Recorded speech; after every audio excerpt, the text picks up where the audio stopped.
अस्सलामुअलैकुम students, welcome back to my channel master study zone. आज की हम अपने इस वीडियो में बायोलॉजी की न्यू बुक के chapter number 10 reproduction in plant की एक्सरसाइज को डिटेल के साथ डिस्कस करेंगे।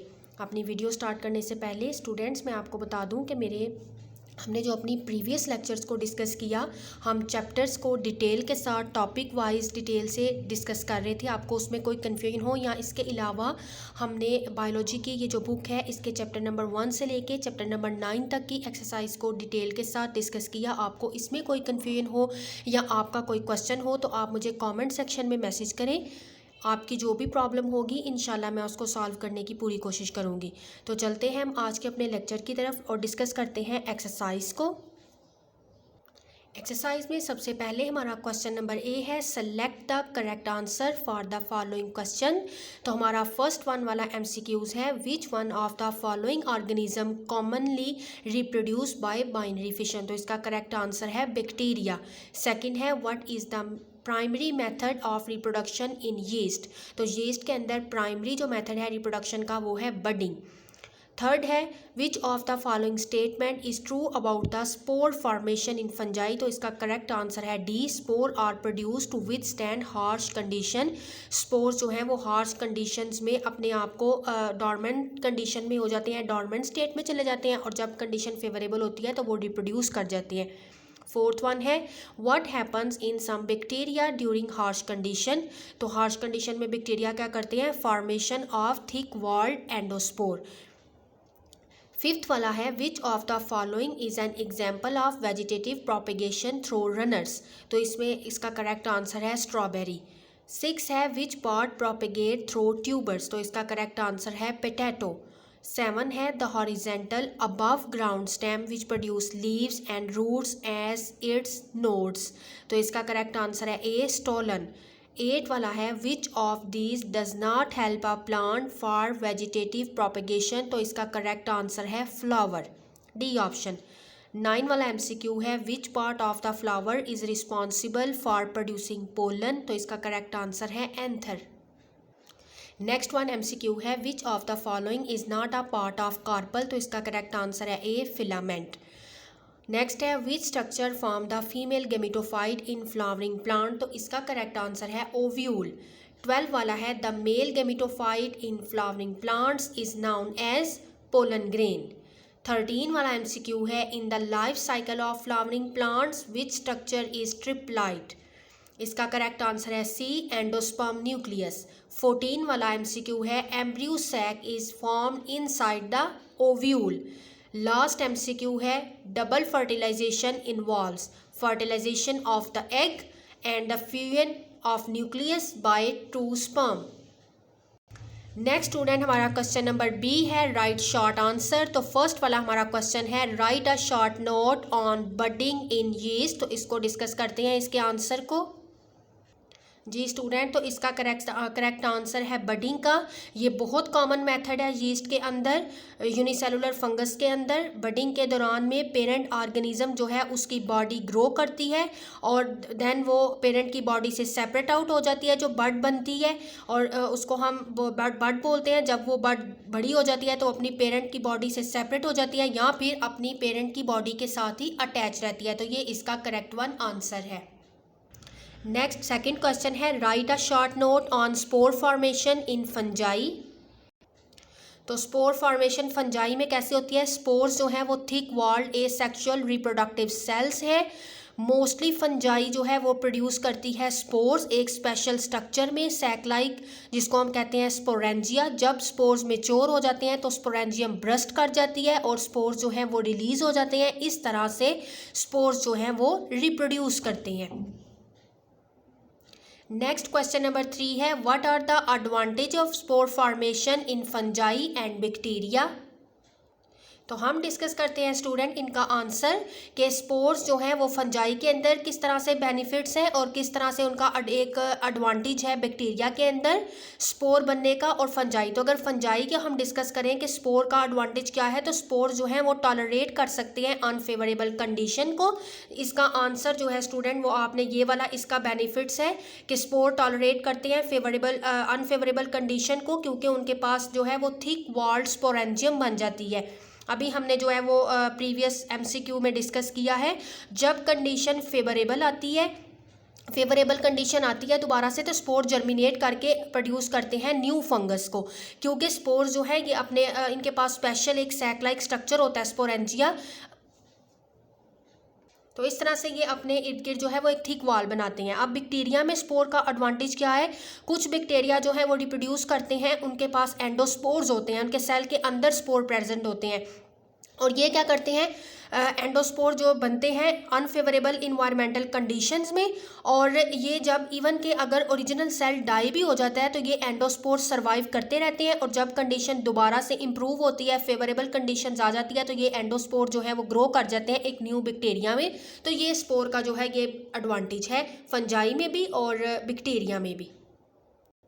नेक्स्ट स्टूडेंट, क्वेश्चन नंबर 4 है, describe how vegetative propagation occur through runners. जी स्टूडेंट, तो इसका राइट आंसर है ये रनर का। It is horizontal stem. ये हॉरिजेंटल स्टेम होती है जो कि अबव द ग्राउंड जो है वो मूव करती है, ग्रो करती है। स्टोलन जो है उनके पास नोड्स होते हैं। नोड्स जो हैं ये आपको डायग्राम में नज़र आ रहा होगा। इन पॉइंट्स को हम कहते हैं नोड टू नोड। यहाँ पे नोड बनती है, जहाँ नोड होती है वहाँ पे रूट्स बनती हैं, और नेक्स्ट प्लांट जो है वो एक न्यू प्लांट जो है वो बनता है नोड टू नोड। तो जहाँ से न्यू लीव्स और न्यू रूट्स जो हैं वो ग्रो करती हैं, और लीव्स जो हैं वो ग्रो करते हैं जो है वो सॉइल से अपवर्ड, यानी ज़मीन से ऊपर की तरफ लीव्स जो हैं वो होते हैं, जबकि जड़ें ज़मीन के अंदर होती हैं, और इस तरह से एक न्यू प्लांट बनता है नोड टू नोड। और इसके एग्जांपल में हमारे पास आ जाते हैं रनर, और जिसको हम स्टोलन भी बोलते हैं। स्ट्रॉबेरी जो है वो रिप्रोड्यूस करती है रनर्स के मेथड के थ्रू, और ये जो है मेथड ये वेजिटेटिव प्रोपेगेशन का मेथड है। जी स्टूडेंट, नेक्स्ट हमारा 5th वन क्वेश्चन है, state how potatoes reproduce through tubers. जी स्टूडेंट्स, तो ये भी वेजिटेटिव प्रोपेगेशन का मेथड है, जिससे पोटैटो जो है वो ग्रो करते हैं। ट्यूबर इनका जो है वो एक मेथड है ट्यूबर के थ्रू। ये एक फ्लैशी स्टेम होती है जो ग्रो करती है अंडर द ग्राउंड, और आलू के ऊपर, पोटैटो के ऊपर आइज़ बनती हैं, जिनको एक्चुअली हम बड्स बोलते हैं। आइज़ जो है वो ग्रो करवाती हैं, जो बड होती है यही ग्रो करवाती है एक न्यू प्लांट में। तो इस तरह से पोटैटोज जो है वो रिप्रोड्यूस करते हैं ट्यूबर्स के मेथड के थ्रू। नेक्स्ट जो है वो क्वेश्चन है, describe the advantages and disadvantages of vegetative propagation. तो स्टूडेंट्स, वेजिटेटिव प्रोपेगेशन के एडवांटेज को फर्स्ट ऑफ ऑल डिस्कस करते हैं। इसका एडवांटेज क्या है कि वेजिटेटिव प्रोपेगेशन अलाउ करवाती है कि हम बहुत से न्यू प्लांट रिप्रोड्यूस करवा सकते हैं बिल्कुल शॉर्ट टाइम में, और न्यू प्लांट एग्जैक्टली अपने पेरेंट प्लांट जैसे होते हैं। उनमें वो तमाम कैरेक्टरिस्टिक्स पाई जाती हैं जो कि उनके पेरेंट प्लांट में होती हैं।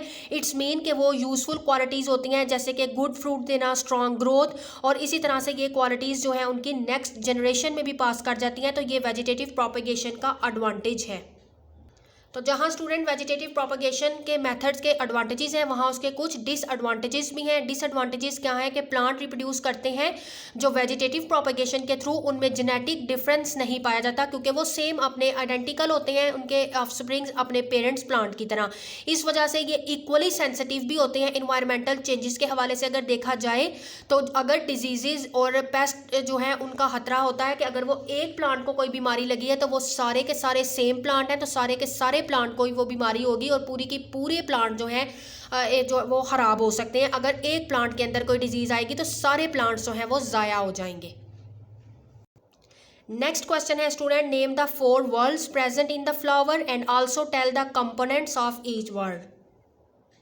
जी स्टूडेंट्स, तो इसके जो है वो करेक्ट आंसर है कि फ्लोरल पार्ट जो होता है उसके अंदर जो है वो फॉलोइंग उनकी रिंग्स बनी होती हैं, घेरा बना होता है, जिसको हम वर्ड्स बोलते हैं। वो क्या है? कैलेक्स है, करोला है, एंडोरेशियम और गाइनेशियम। कैलेक्स में आपने मेंशन कर देना है कि इसके अंदर 2 पार्ट इसके होते हैं, सेपल्स और सेपल्स प्रेजेंट होती हैं कैलेक्स में, जबकि करोला में पेटल्स होती हैं, फूल की पत्तियां। जबकि सेपल्स हम बोलते हैं नीचे वाले जो ग्रीन पार्ट उसका होता है, जब एक कली होती है बड फॉर्म में होता है फ्लावर, तो ये उसके सेपल्स होते हैं, जबकि जब फ्लावर खिल जाता है तो उसको हम बोलते हैं पेटल्स, वो करोला में आते हैं। एंडोरेशियम में जो है वो स्टेमन्स होते हैं, और जो गाइनेशियम है उसके अंदर जो पार्ट है वो उसका है कार्पल। तो इस तरह से आपने इनके सिर्फ पार्ट्स जो हैं वो शॉर्ट क्वेश्चन में मेंशन कर देने हैं। नेक्स्ट क्वेश्चन है स्टूडेंट 8 वाला, डिस्क्राइब करना है formation of egg cell and polar nuclei within embryo sac of flower.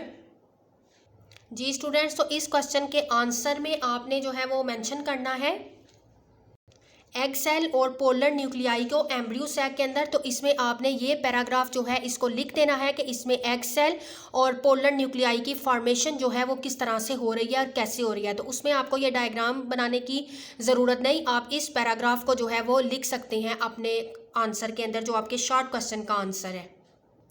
जी स्टूडेंट्स, नेक्स्ट उन्होंने कुछ बोला है कि आप डिफरेंस करें एसेक्सुअल और सेक्सुअल रिप्रोडक्शन में। तो फर्स्ट ऑफ ऑल हम इसको देखते हैं। तो इसका राइट आंसर आपको स्क्रीन पे नज़र आ रहा है। एसेक्सुअल रिप्रोडक्शन और सेक्सुअल रिप्रोडक्शन। रिप्रोडक्शन की दो टाइप्स हैं। ऐसी रिप्रोडक्शन जो कि इन्वॉल्व्स नहीं होती है गैमीट्स की फ्यूजन, जिसमें उसको हम कहते हैं एसेक्सुअल रिप्रोडक्शन। जबकि दूसरी तरफ ऐसे ऑफस्प्रिंग जो प्रोड्यूस होते हैं, रिप्रोडक्शन उनमें होती है मेल और फीमेल गैमीट्स उनकी फ्यूजन होती है, तो उससे जो जाइगोट बनता है उसको हम कहते हैं कि इस तरह की रिप्रोडक्शन को हम कहते हैं कि ये सेक्सुअल रिप्रोडक्शन है।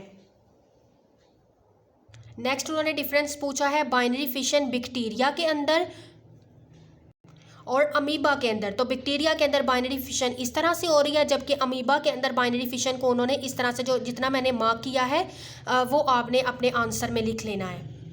नेक्स्ट उन्होंने डिफरेंस पूछा है स्टोलन और राइजोम का। तो वो भी मैंने जितना जितना मार्क किया है आपने उतना डिफरेंस अपने आंसर में लिख लेना है।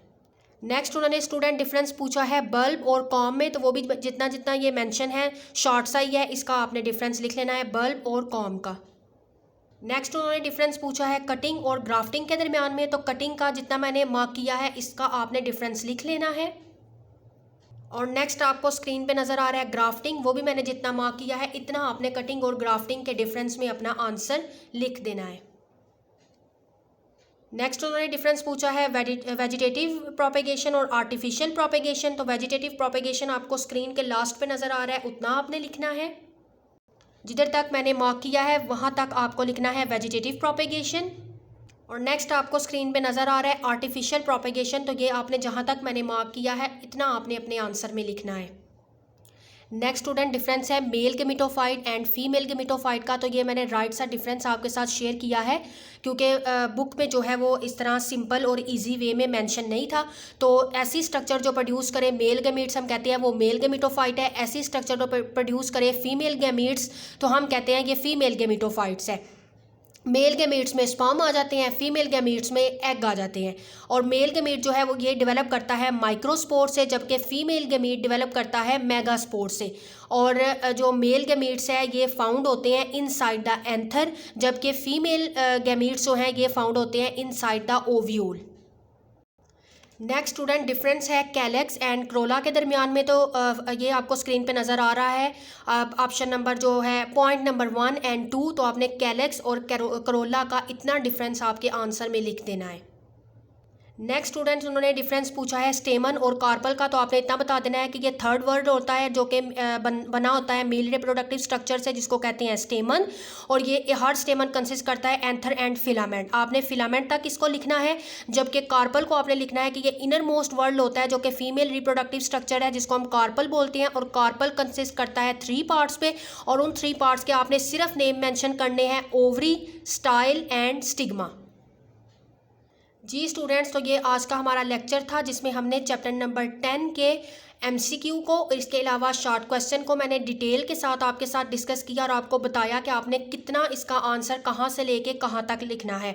अपनी नेक्स्ट वीडियो में हम इंशाल्लाह डिस्कस करेंगे लॉन्ग क्वेश्चन को और इंक्विजिटिव क्वेश्चन को बड़ी डिटेल के साथ। अगर फिर भी आपको कोई आज के लेक्चर में कन्फ्यूजन हो तो आप मुझे कॉमेंट सेक्शन में मैसेज करें। वीडियो अच्छी लगे वीडियो को लाइक करें, ज़्यादा से ज़्यादा शेयर करें, मेरे चैनल को सब्सक्राइब कर लें ताकि इसी तरह की सॉल्व्ड एक्सरसाइज और informative detail topic wise lectures आप तक पहले पहुंच सकें।